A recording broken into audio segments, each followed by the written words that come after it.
Hello everyone, welcome to the first course of Compact Redstone 1-1, Properties of Redstone Components 1. I'm Amy222, and today this course will include the properties of redstone dust torches, repeaters, comparators, as well as redstone blocks, observers, pistons and sticky pistons, uh, and the properties of solid blocks and transparent blocks. And at last, I will have two useful lists to show you, and then I would go through some exercises, the instructions. So yeah, without further ado, let's get started with redstone dust. So redstone dust exists in two forms. One is the cross, as you can see in this texture, and one is the dot in this texture. Now I would like to make a quick remark that the dot is added in 1.16, and to those of you who are playing 1.11 to 1.15 Redstone, you might also recognize that Redstone exists in a dot, not in a cross, before. But then the properties of the dot in 1.11 to 1.15 is exactly the cross, not the dot. The dot property is only added in 1.16, so don't get confused by the texture change.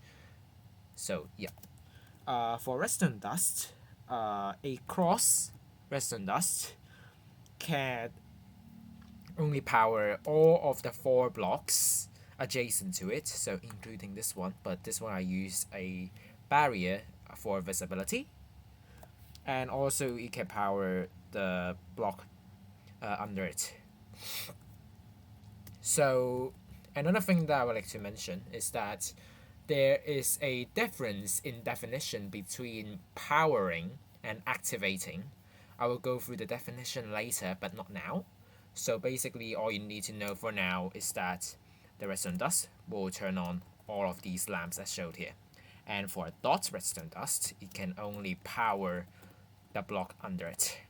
So yeah, this is the difference between the cross and the dots. Another important property is the redirection property. So basically, redstone dust can only power blocks which it is directly facing towards. So for this setup here, when I flick the lever, you can see all of these three lamps do not turn on, and only this lamp will turn on. It is very clear from the texture that only this redstone lamp is being pointed directly by the redstone dust, and none of these three redstone lamps are getting pointed by this line of redstone dust. So you can see only this will power, and it makes sense from the texture. And another thing is that redstone dust has a maximum signal strength of 15. The signal strength represents how many blocks it can power from the origin. So if I turn on the F3 screen, you can see that on the right side it says power 15, and this represents the signal strength. And for a redstone dust with signal strength of 15, it can power from this block, starting from this block, 15 blocks. So you can see from here to here, there's 15 blocks here.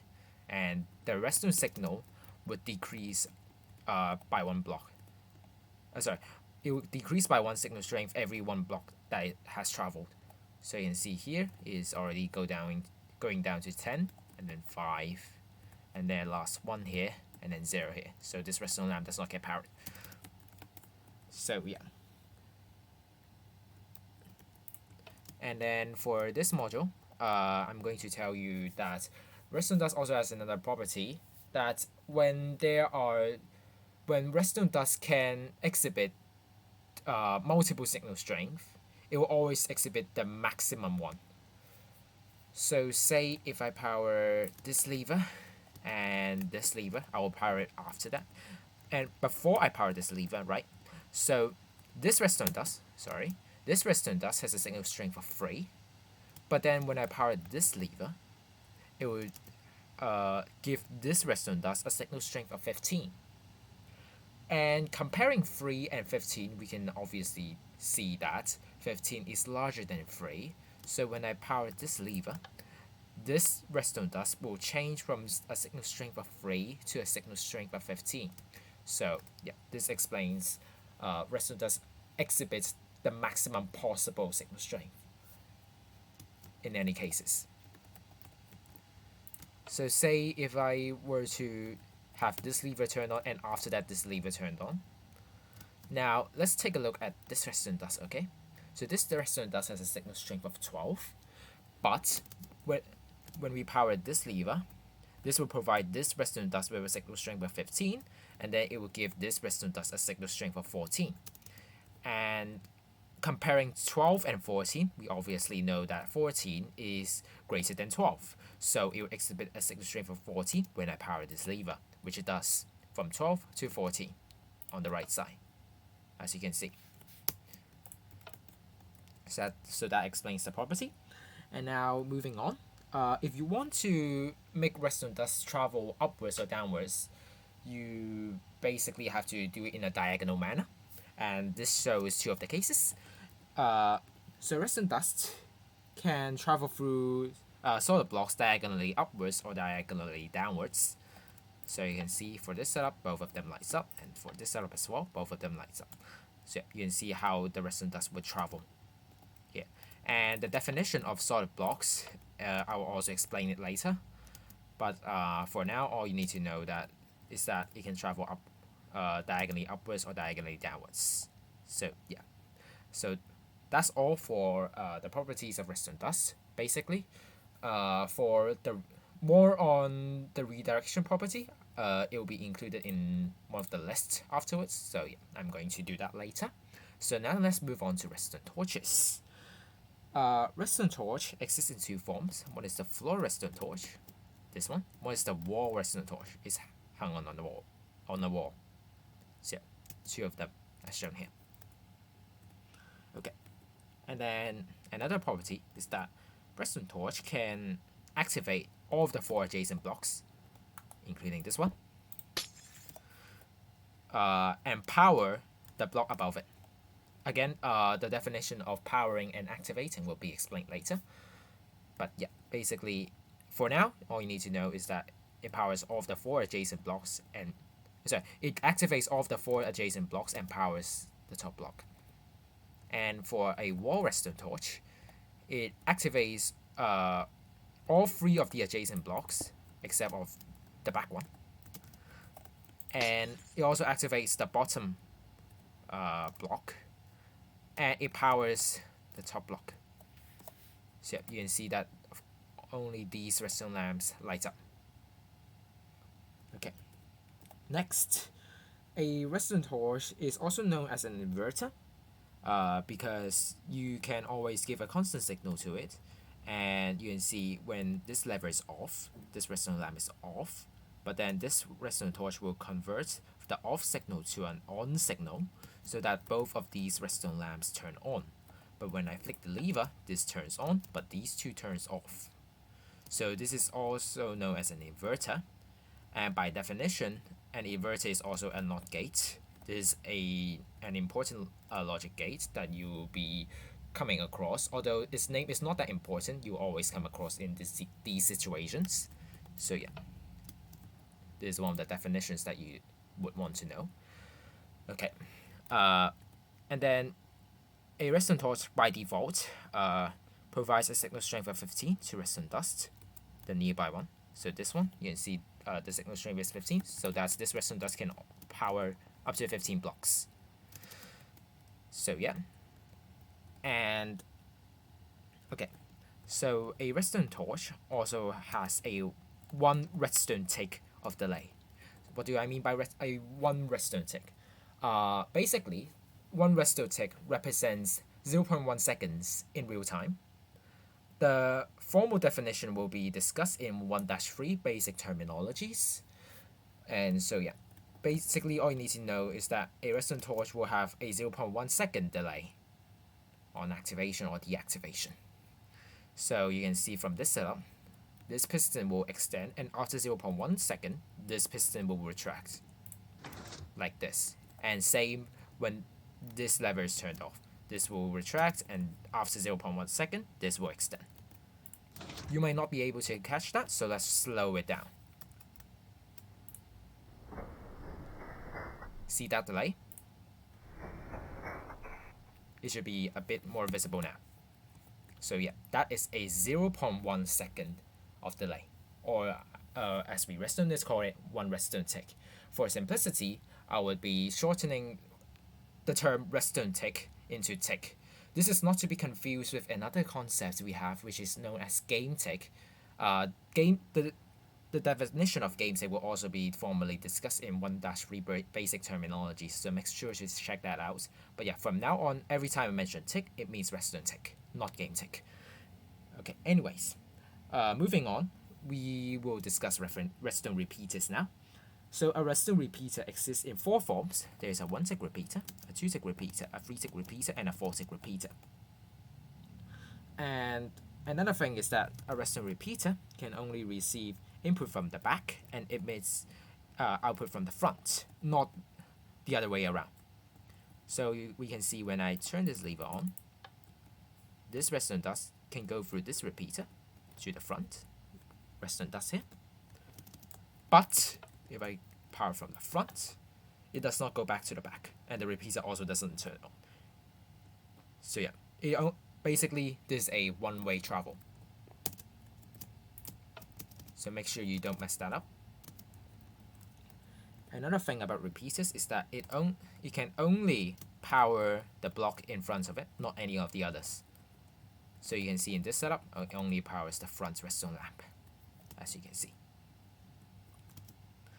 And a redstone repeater, when turned on, by default, it will also power redstone dust with a signal strength of 15, meaning that the redstone dust can travel through 15 blocks to here. And yeah, and this is more important of a property because redstone repeaters are known for its multiple cases of delay. So basically, a redstone repeater has various amount of delay, but determined by their form.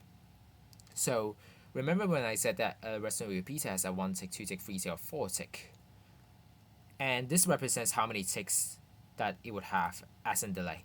So if we see this setup, you can see that these pistons power 1 by 1. So this powers first, and then this. Same for the activation. And basically, for a 1-tick repeater, it corresponds to a 0.1 second delay. For a 2-tick repeater, it will be 0.2 second delay. 3-tick will be 0.3 seconds. 4-tick will be 0.4 seconds. And as we also see in this case, when the redstone torch turns off, the repeater will turn on simultaneously. This also shows that 1-tick repeater has the exact same delay as a redstone torch, except one is inverted, one is not. So yeah, that's basically the delay property of repeaters.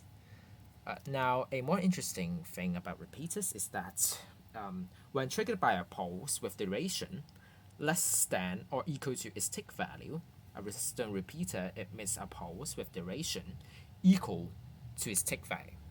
This is a very long sentence, so I should explain it with an example shown here. So we can see that when we activate this, it's quite a short pulse. But when we activate this piston's power is longer than this one. So how does that happen?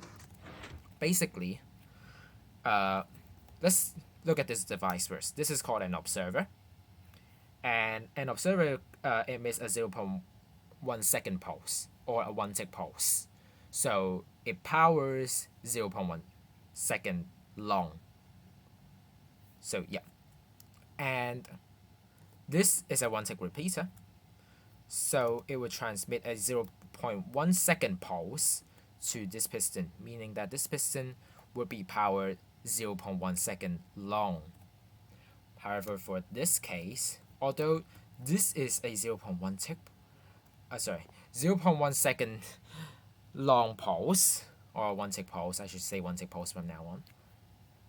This 4-tick repeater, knowing that it has received a 1-tick pulse, it will automatically convert it from a 1-tick pulse to a 4-tick pulse. This is because the 4-tick repeater itself would basically lengthen the amount of duration of the pulse to its own tick value. So for a 4-tick repeater, it would lengthen the 1-tick pulse to a 4-tick pulse.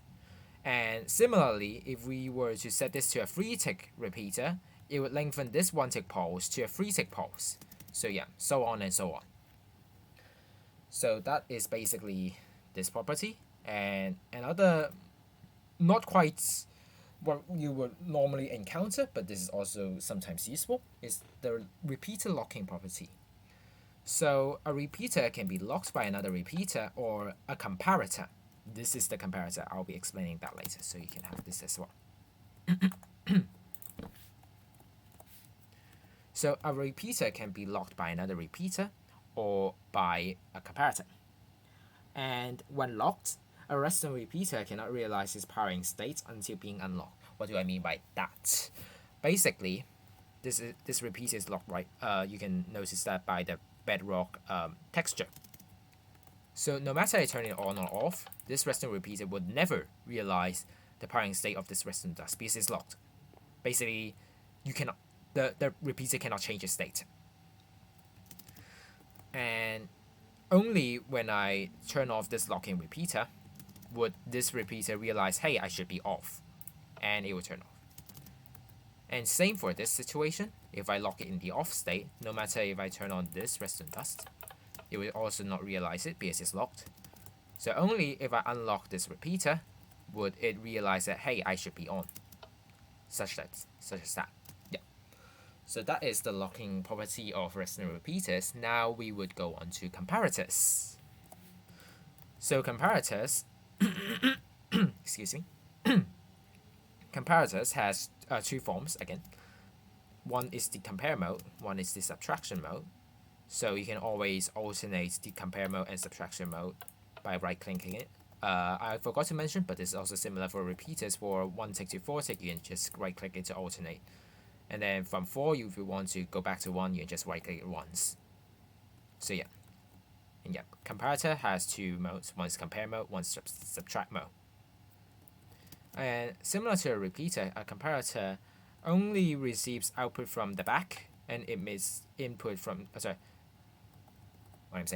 and a comparator only receives input from the back and emits output from the front.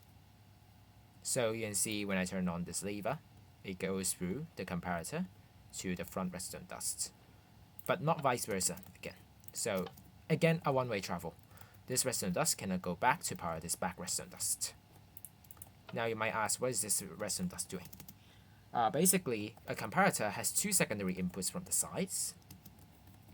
And before I explain what the secondary input would do, all you need to know at this point is that the secondary input contributes nothing to the output. No matter if this is on or off, it will not directly contribute to this being on or off. So this turning on doesn't necessarily mean this will turn on. So the actual case for it would be explained in that module here. So similar to a repeater, a comparator only powers the block in front of it, like so. This redstone lamp is turned on. Only this one, not the others. And for the delay property, a comparator has the same amount of delay as a repeater. So both of them has a 0.1 second of delay. So a comparator has the same delay as a 1-tick repeater. Should be more precise. Like so. Before I get any technical, some would also realize that a comparator is not exactly the same delay as a 1-tick repeater. But this is not to be discussed now. This is way more complicated than you should know. But yeah, all you need to know is that they have the same amount of delay. For now. It's not exactly the same, but for this level, it is. And another thing about comparators is that it can detect containers. So let's say if I don't have an item here, a comparator would receive no output. But if I put an item here, it would receive an output. A comparator can detect items in a container directly behind or one solid block behind. So this is a solid block, and the comparator can detect the output. The comparator can detect the container. Yep. And then the most complicated thing about comparator is that a comparator, I will need to divide it into two cases. So on compare mode, a comparator compares the signal strength of the primary input and the secondary input. What do I mean by a primary input? The primary input is literally the back input, and the secondary input is from the sides. So yeah, it will compare the signal strength of the primary input versus the secondary input, and it would emit the signal strength of the primary input when the secondary input is equal to or less than the signal strength of the primary input. And the comparator will also not emit any output when the secondary input signal strength is greater than the primary input signal strength. It's quite complicated to explain it by words, so let's take an example. So say if I have a signal strength of 13 going into this comparator. You see it powers a total of 13 blocks right here. And yeah, not like the other cases where the redstone torch, the redstone repeater would always power redstone dust by a signal strength of 15.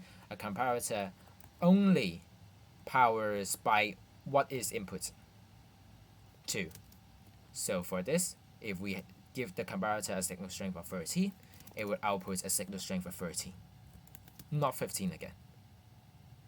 So for any secondary inputs, for example, let's say if we compare 13 to 12, you can see 13 is greater than 12, so the comparator would just consider the secondary output as nothing.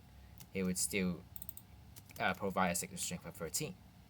So if we compare 13 to 13, you can see because the primary input is still greater than or equal to the signal strength of the secondary input, which means that it will still emit a signal strength of 13. But when the secondary input signal strength is larger than that of the primary input, it will automatically turn off the comparator. So if we compare 13 to 14, and you can see the comparator would automatically turn off because the secondary input signal strength is already greater than the primary input.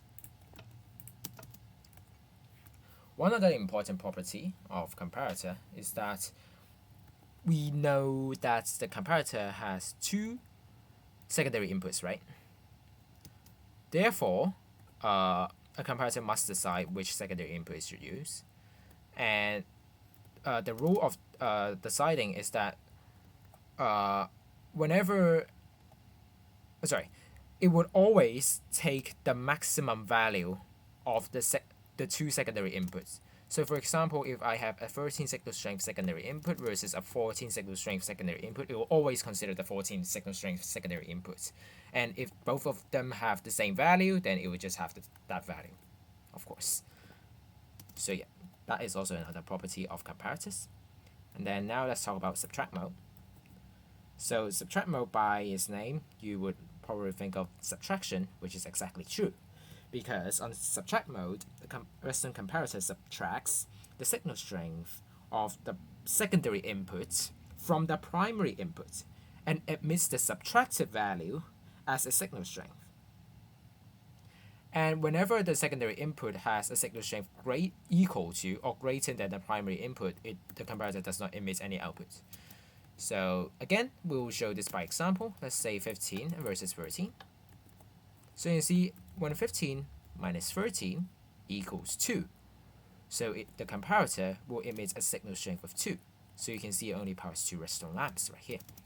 So if I say 15 minus 14, you only give a signal strength of 1. But if 15 minus 15, that's 0. So comparator automatically turns off. For another case, 13 minus 12, that's 1. 13 minus 13, that's 0 already. And if we were to do 13 minus 14, that's negative 1 in real life, but then comparators are not able to give you a negative 1 signal strength, so it would just turn off because the secondary input signal strength is already greater than the primary input signal strength. Another feature, this is added in 1.9. So a redstone block is considered by a redstone comparator as a secondary input. with signal strength of 15. So we see, okay, on compare mode, this does nothing because we are comparing 15 versus 15. But on subtract mode, 15 minus 15, this redstone block represents 15, equals 0. So on subtract mode, this already doesn't power. So yeah, that's basically the comparing and subtracting properties of comparators. And this is by far the most complicated property, to be honest. And if you understand that, congratulations, we can move on to the next one, which is redstone block. Redstone block only has one property actually.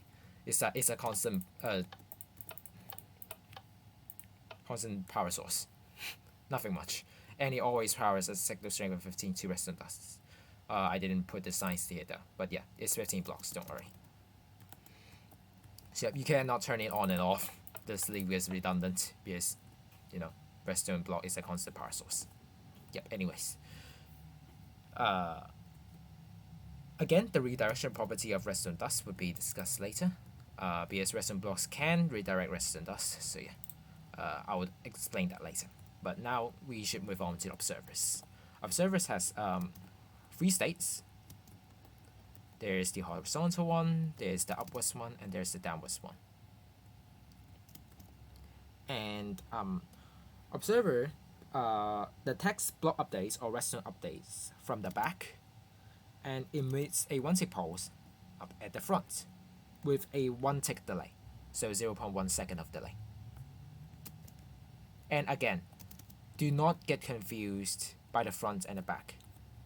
Only the back can make the observer activated, not the front. So yeah. And to define what is the back and the front, for this texture pack, it is quite unusual from the, it is changed from the normal texture. So I would need to change my texture pack. Just basically removing it. And you can see that the back texture looks like a face. The front texture looks like a redstone with a dot. So yeah, this identifies which one is the back and which one is the front. The back has a face, so it obviously is looking the thing. And it's detecting the thing.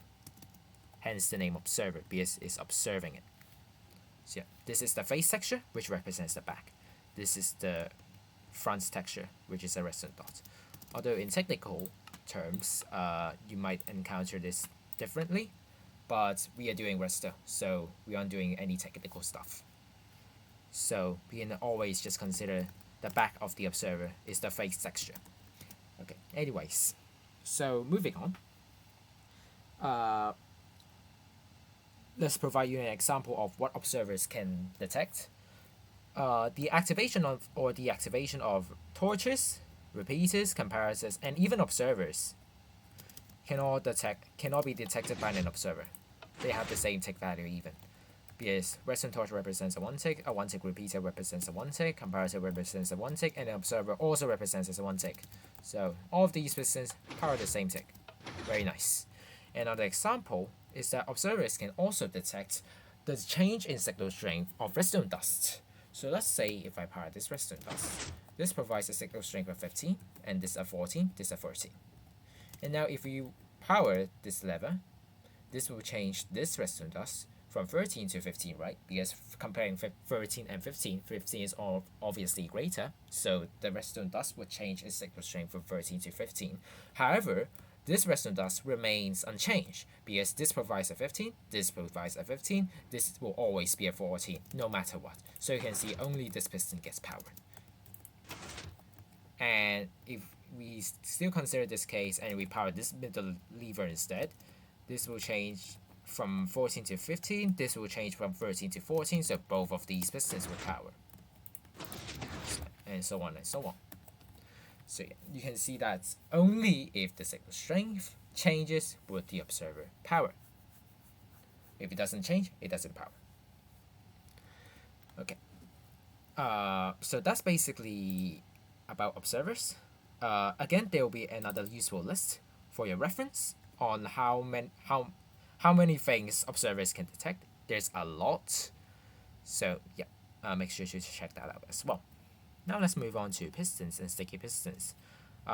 This texture pack conveniently provides a different texture for a sticky piston, such as a bit green, and this normal piston is just gray. So yeah, it's very convenient to identify pistons from sticky pistons. Okay, so the first property, pistons can only push movable blocks and cannot retract the retractable block pointed by the piston head. So say if I have a column of blocks, this piston can push all of them but not retract the first one. It just cannot retract at all.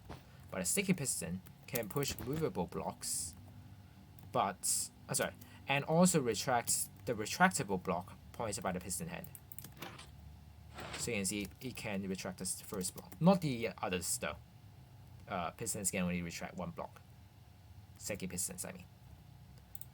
So yeah. You might want to ask, what is the difference between a movable block and a retractable block? Because some blocks are movable, but they are not retractable.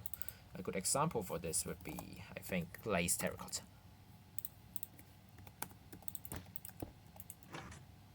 Yep, you can see it can be pushed, but it cannot be retracted. So yeah, there is definitely a difference between movable and retractable. Okay. Yep, slightly a bit of tangents there. But anyways, another useful property of pistons, this starts to get a bit confusing, is that sticky pistons can spit a block if it receives a 1 tick or lesser duration of a pulse. So basically, this observer provides a 1 tick pulse, as discussed before. So sticky pistons, when receiving a 1 tick pulse, for example, it will spit out the block. Like so. It is a sticky piston. So it's supposed to retract right, but it doesn't here. In here. Because the pulse is short enough such that the piston would spit out the block here. Now when I say that when the piston receives a 1 tick pulse or lesser duration, you obviously would think of what means by lesser duration. And yes, there is other durations that you can give a sticky piston. 1 tick pulse for lesser duration, that means a half tick pulse and even a 0 tick pulse. These would be far more complicated for beginner redstoners, so we are not going to discuss here. So yeah, 1 tick is already good enough for us to look at how pistons behave, sticky pistons behave. So yeah, and it would retract the block by the second pulse. Always. So yeah, don't worry. Yeah, this is the block spitting property of sticky pistons. Now we will move on to an even more confusing property of pistons and sticky pistons both. It is quasi-conductivity. Because pistons can be powered by quasi-conductivity, like this. So you can see not only does this piston power, but the bottom piston as well, even though it has no direct connection between this block or to this piston. To understand this property, we need to know two definitions of quasi-conductivity. The first definition is that quasi-conductivity is the powering of a component by indirect powering.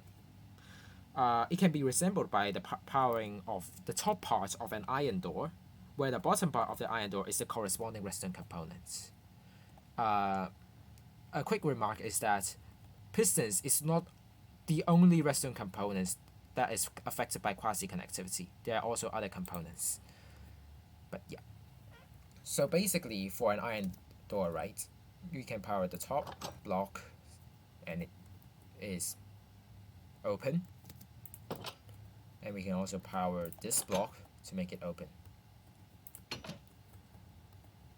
This represents how quasi-conductivity works. And then you would imagine that the bottom part is basically this piston. Another important definition of quasi-conductivity is that it requires block updates for the redstone component to realize its powering state. It's similar to repeater locking. What do I mean by block updates? So let's say if we power this lever, right? This piston doesn't realize it. The iron door, when we power the top part, it realizes The reason is because the top part realizes that it is powered, so it provides a block update for the bottom iron door to also open. You won't have a top part open, bottom part closed iron door, right? So yeah, this provides a block updates for the bottom iron door to open. However, for pistons, it's not the case, because pistons, they are just basically the bottom part of the iron door. The top part is missing, you can assume. So we need to provide a block update for the piston, such as this one. I can just place a block here. And when we turn it off, a similar thing happens, is that the piston would never realize it until we give it a block update, like so.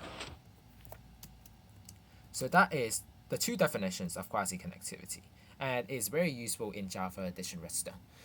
Yeah. It's quite confusing for beginner Redstoners to understand this property, but I hope you learn it because it will be very useful in your Redstone applications.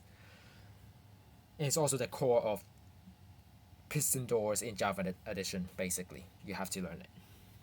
Okay, anyways. So let's see an example of how quasi-connectivity affects pistons. The example is that redstone dust, this one, redstone torches, repeaters, comparators, and observers can basically power through air to power these pistons, also sticky pistons. They can be sticky pistons as well, due to quasi-connectivity. Also, redstone dust on a transparent block, this is a transparent block, I'll explain the definition later, can power this piston as well. Yeah, you can power the piston below the transparent block. So if I click this lever, all of them would power, basically. Now we can imagine this in using this analogy, the iron door analogy. This is the bottom part of the iron door, so the top part must be here. So it's powered by a redstone dust. And the redstone dust provides a block, not really a block update, a redstone update to this piston already. So it will be powered. Similarly, for this piston, the top part is here. And the redstone torch also provides an update for this piston. And in similar cases, repeaters, comparators, and observers, basically the top part is here. So you would basically power the top part already, and this already gives an update for these pistons to power. It's also a similar case for this redstone dust. And for this piston right here, the top part is literally coincide this transparent block, and the redstone dust already provides an update for the bottom piston.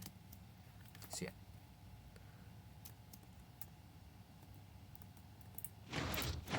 So yeah, this would look a bit confusing, but as long as you know the top parts of the iron trapdoor analogy, the iron door analogy, you would basically know how this works. Hopefully. As long as you experiment more, I'm sure you would understand how quasi-connectivity exactly works. So this provides just an example of how useful quasi-connectivity would be. Moving on to more general case that you would encounter, which is the push limit. A piston or a sticky piston can push a maximum of 12 blocks. This is 12 blocks. I help you to count it, don't worry. So you can see it can push a maximum of 12 blocks here. For 13 blocks, it cannot push already. And there are also other occasions where pistons cannot push, including the pushing of immovable blocks. And obsidian is an example. It cannot push. And another example is extended piston base or piston head. Both of them cannot be pushed, as you can see. So yeah, that's all you need to know. And now moving on to another topic, which is solid block. The first property, solid block acts as a conductor and allows activation of redstone components by activation of power source. So we can see that we have this redstone dust here. You can power through this solid block and power all of these redstone lamps here, like so. Because this block is adjacent to all of these redstone lamps here, so they can all turn on. And redstone dust, as I've said before, is powering this solid block. And thus it can activate all of these redstone lamps. Another property of solid block is that it cuts off diagonally upwards or downwards traveling redstone dust wire. So you can see from this example, if we remove it, it powers, but if we place it back, it doesn't power this redstone lamp anymore. Similar for the downwards case, like so. If we remove it, it can power. If we put it back, it cannot power. Very simple. And then we have two properties. This is called soft power. It's that redstone dust cannot power through solid blocks to another wire of redstone dust. So this doesn't make sense, because redstone dust cannot power through this redstone dust to this redstone lamp. However, for torches, repeaters, and comparators, and observers, they can all power through solid blocks, this one, this one, this one, and this one, to basically power these redstone lamps. This is called hard power.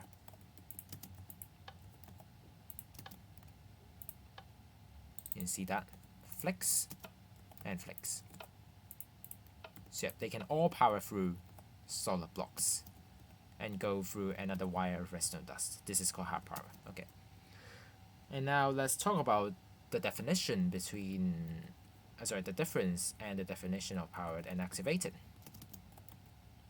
So, for the exact definition, powering refers to a redstone component turning on or off by a redstone component next to it. And activation refers to a redstone component turning on or off by a redstone component through a solid block. So let's demonstrate here. This lamp is directly affected by this adjacent redstone dust. It's directly next to it, so we say this redstone lamp is powered. However, this redstone lamp is not next to this redstone dust. Instead, it's being conducted by this redstone lamp, because redstone lamps themselves are also solid blocks. So both of these redstone lamps will turn on, but the front redstone lamp is powered while the back redstone lamp is activated. We can also see this by the difference of these repeaters. For the powered one, we can take a repeater output from the redstone lamp here, like so.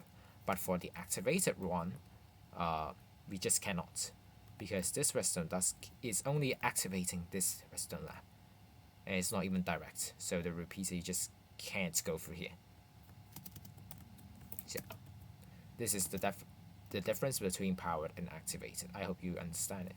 So activated only refers to the powering via a solid block, and powered, you just directly turn it on and off by an adjacent redstone component. So that's the difference. So, and we would now move on to talking about transparent blocks. So we also have to compare between solid blocks and transparent blocks. We see that for this case, the redstone dust can go up to this redstone lamp, and this here can also go down, right? That's not the case for the transparent block. Indeed, this redstone dust can travel up and down via solid blocks, but then for transparent block case, it can travel diagonally upwards, but not diagonally downwards. You can see this redstone dust already cuts off it. It just cannot go back down. Again, this is like a one-way travel thing. So you can do that with solely redstone dust and transparent blocks. So yeah, that's one main difference between solid blocks and transparent blocks. Normally, I would use slabs as the example of transparent blocks, but here I just use glass because it's pretty. You can see, in this case, you can see the texture already doesn't exist here. The wire here, vertical one. So yeah, it behaves just as the same. But for this case, you would easily know why this doesn't go down. You can just judge by looking at the texture.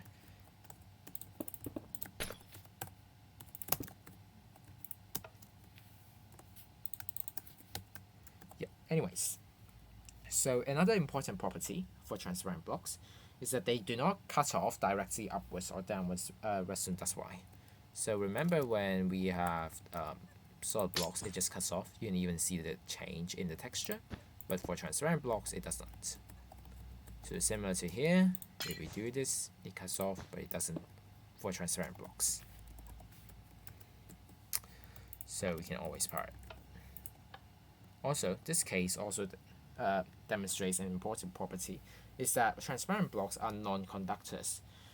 So basically, they do not activate redstone components by activation of a power source. So you can see this redstone lamp, although this redstone dust is pointing towards the transparent block, this redstone lamp never turns on because it's a transparent block. It's not a conductor. Okay. And just an example of transparent blocks, observers, pistons, redstone blocks, and also slabs, whenever they are upside down or not, they are all examples of transparent blocks. This is also the reason why we like to use upside down half slabs as transparent blocks. Some prefer glass, others prefer slabs. I prefer slabs more, to be honest. But yeah, both of them work. So you can see these are the examples of transparent blocks. So with that being said, that's almost all of the redstone components, the properties of them that I have to mention. Now we'll go on to two of the useful lists that I have provided for you. One is the redirection property of redstone dust, because redstone dust, quite frankly, can be redirected by a lot of components. It's very hard to explain them all, so I'm just going to give this list for you, just for your reference. So you can see redstone dust can be redirected by, obviously, another redstone dust torch. Also, we can have this thing. This is called the target block. This would be formally discussed in 1-2 properties of redstone components 2. So yeah, target blocks, torches, repeaters, not the sideways one, and then comparators. We have all three of them being able to redirect redstone dust because comparators have all 4 inputs, basically. For observers, only the front texture can redirect redstone dust. These cannot. And then we also have others which can redirect redstone dust, like tripwire hooks, detector rails, trap chests, all of the pressure plates, buttons, levers, lightning rod, newly added in 1.17, and lastly, redstone block. They can all redirect redstone dust. Very cool and very nice. Okay, another useful list for you is this mess. This shows just how many things observers can detect. It can detect whether a piston is getting powered via this cobblestone wall. So this observer will detect it. And it can also detect the state changes of glass panes, fences, potso. Yes, potso with snow block. Alternatively, this can also be a grass block. However, I'm not going to do that because grass block can decay into dirt while potso cannot. So yeah, we usually use potso if we ever need to go into these cases. Obviously, observers can also detect the power of pistons, and then we have others that I haven't mentioned: droppers, hoppers, dispensers, redstone lamp. Also, dispensing a liquid can also do the trick. I'm not going to demonstrate here. Powering of note blocks, powering of iron trapdoor or wooden trapdoor, the change of state of scaffolding, leaves, and campfire on top of hay bale. All of these provide updates and also pressure plates. And you can also judge that buttons and levers also change state. So yeah. Those aren't really being used usually, but of course they are also the case. So if you can see when I activate it, all of them powers actually. See from the bottom, you can see this change states. Very cool. Now, as you can see, not all of these pistons power at exactly the same delay. This will be formally discussed in other courses that I have for you for later. mainly this would be probably in 1-11 introduction to timings, and I think it's 2-4 if I'm not wrong. Tick counting and introduction, not introduction anymore, and more on timings. Uh, Also 2-2 half tick components and its applications. So yeah, all of these will discuss some of the properties of these components. So yeah, they're all going to be very useful for your Redstone application, especially on building piston doors. The most common ones you will be using are no blocks, Redstone lamps, hoppers, droppers, pistons, and also sometimes glass panes, fences. These two are interchangeable, to be honest, and cobblestone walls sometimes. So yeah, these are all going to be very useful because observers are basically the main thing for 1.11 plus Redstone. So yeah, just remember how many things observer can detect, and you'll be good. So yeah, these two are basically like a reference list for you. With that being said, that's basically all of the properties that I have to share with you today. Make sure to check the next video, properties of Redstone components too. Now I'll go over the instructions of the 10 exercises I have for you this time. And yeah, it will also be applied to basically every other exercise further in this course. So you can see that there are some white stained glass. You can remove them when you are building the circuit. Make sure to remove them. And these white stained glass basically represent the area that you are permitted to build. So you cannot exceed this building limit. So you cannot have circuitry over here and over here. So for example, torches like so. You cannot have those. So yeah. And of course, don't change these that have place for you. Don't change it. And yeah, these books would give you further guidance. For example, this one, you would want to build a circuit that also provides a 2 redstone tick of delay from this lever. So yeah, remember to follow the instruction. And in addition, there's only one question that requires explanation. Is this one. I'll go over it later. But another important instruction that is that if you have any chests above the circuit, like these represent the resources that you are permitted to use. You cannot use more than these resources. So yeah. And going back, so there's only one explanation question for you. This is 1.2. So basically it's asking why circuit B doesn't work. So this is circuit B. You can test it yourself to see why it doesn't work. Well, you can test it yourself and see that it doesn't work, but the principle of why it doesn't work, you will have to explain that by yourself. You can refer to this video for the rest of the knowledge you would need to know. Is most likely related to pistons and sticky pistons.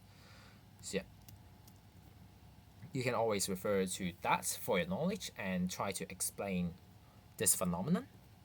And then the two questions would be building a circuit. So yeah, for part B is basically turning this on and keeping this on as well when the lever is on, and then turning this off but remain this redstone lamp on when the lever is off. And for part C is basically having these two on when the lever is on and off when the lever is off.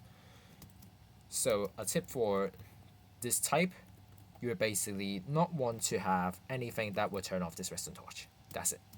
And you don't want to have anything that would affect the state of the redstone torch. So that is basically the tip I have for you. Make sure that you would go through all of these exercises. It would be very important for your fundamental understanding of the redstone principles and concepts from this video. And by applying the knowledge, you will basically learn a lot by doing these exercises. And don't worry, the solutions to these exercises are already at behind. So you can always use command to remove the black wool wall. So yeah. And just to mention, the web download of this, as well as a Word file that includes all of the contents that I've mentioned in this video, will be provided to you in the link in the description below. The Word file can basically mentions a lot of properties that I've explained for this video, and don't get crazy because I have named all of these properties with numbers basically, but you obviously don't need to remember the numbers of these properties. I only name these properties because I only name these properties with numbers because I can do easier reference to them. So yeah, that's basically just for my explanation. So yeah, you don't have to remember the name of the properties, the numbers of the properties. No need. All you need to know is the rest of knowledge from it. So hopefully you would not have too many trouble from doing these exercises. But yeah, if you do not understand any of these questions, feel free to ask me in the comments, I guess. I may give you some more tips if I can. But yeah, hopefully you learned something from this video, and thank you for watching. I will see you in 1-2 properties of redstone components 2. Thank you.